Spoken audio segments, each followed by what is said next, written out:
Donc nous commençons à nous familiariser un petit peu avec le JavaScript et on va faire quelque chose qu'on n'a pas encore fait, c'est-à-dire entrer notre script ici dans un script externe. Donc je vais appeler un script math et je vais l'éditer, donc avec un des éditeurs qui nous est proposé, et je vais directement entrer mon JavaScript à l'intérieur de ce fichier externe.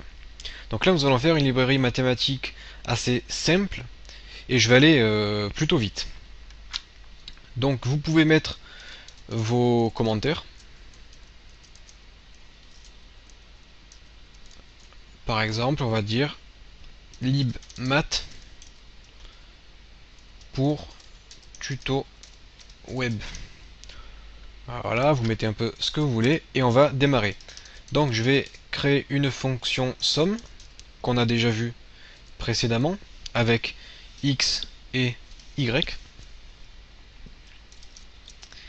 Et ce coup-ci, nous allons faire un return x plus y. Donc ça, c'est ce que je vous avais montré précédemment, mais ça n'avait pas été bon dans notre cas puisque ça n'affichait rien. Mais là, je vais vous montrer comment on va pouvoir utiliser ça. Donc je duplique ça 4 fois. Je vais appeler même cette méthode add avec des termes anglais, au moins c'est un peu plus court. Sub pour la soustraction, mul pour la multiplication et div pour la division. Donc la soustraction c'est x moins y, la multiplication c'est x fois y et la division c'est x divisé par y.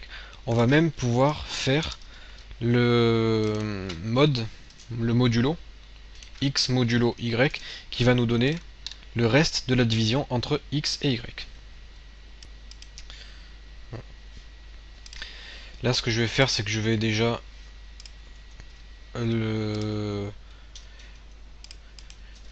dupliquer une page web, je vais l'appeler tuto 3 et je vais l'éditer. Je vais juste vous montrer comment est-ce qu'on va pouvoir utiliser ce qu'on a fait.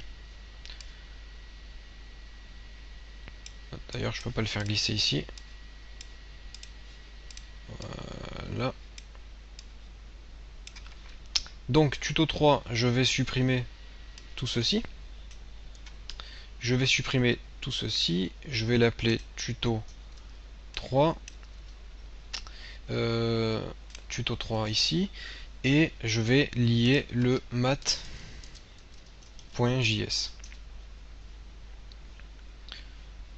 Ok. Donc là c'est bon. Je vais supprimer aussi la méthode dire bonjour du body. Et je vais ouvrir ce tuto 3 ici dans Chrome. Donc, comment faire pour appeler nos fonctions de la librairie math que nous venons de développer? Eh bien, dans mon code, je vais pouvoir insérer du script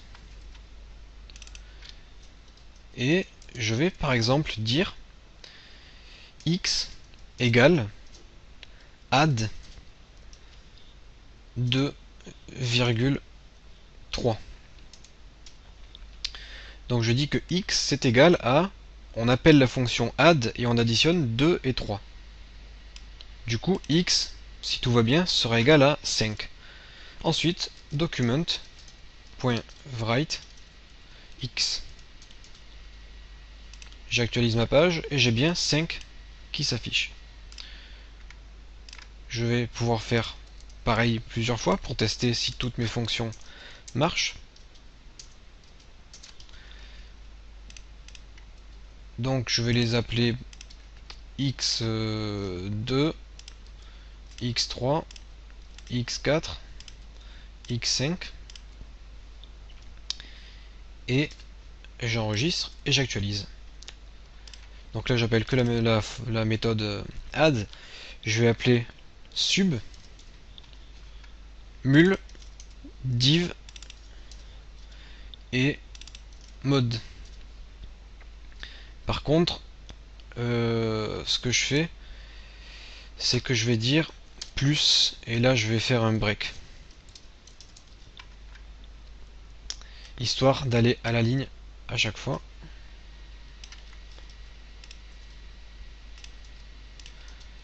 Et on peut même dire 2 plus 3 égale et plus.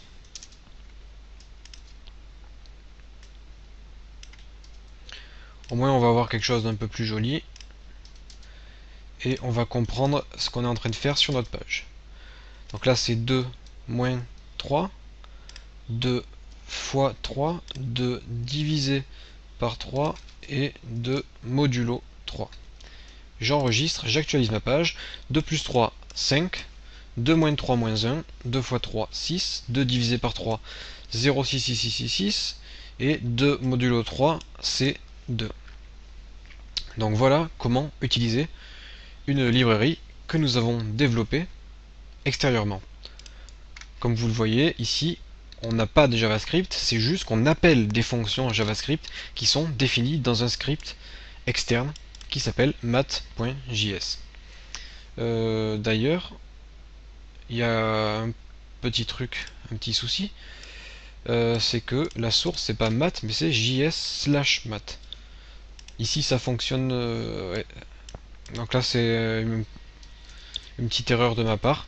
C'est mon logiciel qui a lié le script à mon document. Par contre, chez vous, votre logiciel ne fera pas la même manipulation. Il ne lira pas automatiquement le script, donc il faudra lier js/math. Donc dans le code source, je vais vous mettre les deux façons de procéder. Donc là, bien sûr, notre librairie math est beaucoup trop simple et trop légère. On n'a que les opérations basiques. Nous, ce qu'on voudrait, c'est avoir des fonctions un peu plus complexes. Donc ce que je vous propose, c'est qu'on fasse ça un peu plus tard, puisque on a besoin de connaître de nouvelles notions JavaScript, comme les conditions, les boucles, etc., etc. Donc on a besoin de connaître pas mal plus de nouvelles choses en fait pour pouvoir créer des opérations plus complexes comme le PGCD, etc. Donc là ce que je fais c'est que je vais mettre des commentaires. Les commentaires vous les mettez soit avec les étoiles slash, soit avec les doubles slash. Et donc je vais mettre mes commentaires et on se retrouve dans la prochaine vidéo dans laquelle on apprendra de nouveaux concepts.